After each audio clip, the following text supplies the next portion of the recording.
est visiblement heureux de l'aboutissement de ce processus lancé en 1958 au festival de Bamako par les militantes de l'Union des femmes sénégalaises. Il se réjouit d'être le premier artisan de la mise en œuvre de la loi sur la parité, comme il l'a déclaré le 10 novembre 2012 à Dakar. C'était lors du congrès de la Fédération internationale des femmes de carrière juridique. C'est la conscience de cette réalité qui a, entre autres, sous-tendu la loi sur la parité au Sénégal. Et je dois dire que les femmes ont été d'un apport décisif dans l'adoption de cette loi, qui a été adoptée avant mon installation. Je dois rendre hommage à ceux qui l'ont fait, à mon prédécesseur, qui a fait adopter cette loi. Mais je me dois à la vérité également de dire que j'ai été le premier à la faire appliquer lors de la dernière élection législative. Désormais, le bien-être des femmes est l'une des priorités du président de la République.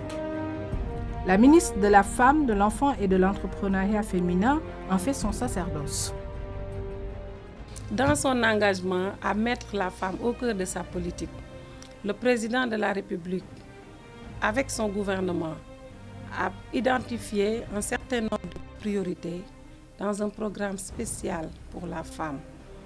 Priorités parmi lesquelles on peut noter la protection sociale, l'accès à la propriété foncière, la gratuité de la césarienne, la mise en œuvre d'un projet d'éducation parentale, la mise en place d'un fonds destiné aux crèches communautaires, la lutte contre les violences faites aux femmes, mais dans le cadre de l'entrepreneuriat,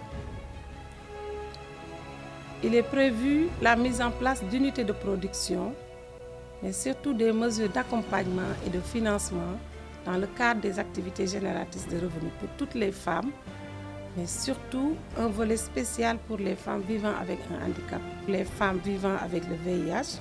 C'est pourquoi je lance un appel à toutes et à tous, ensemble, pour soutenir l'engagement du chef de l'État à promouvoir un développement durable pour la femme et la famille. Désormais, le chemin vers l'égalité est tracé, l'acte est posé, l'histoire retient une formidable avancée sur le chemin de l'égalité de genre et de la justice sociale.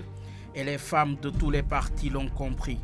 Que tous les hommes de tous les partis politiques continuent de soutenir cette loi, car la soutenir, c'est soutenir la femme sénégalaise, c'est soutenir sa femme, sa fille, sa sœur, mais c'est surtout soutenir le Sénégal.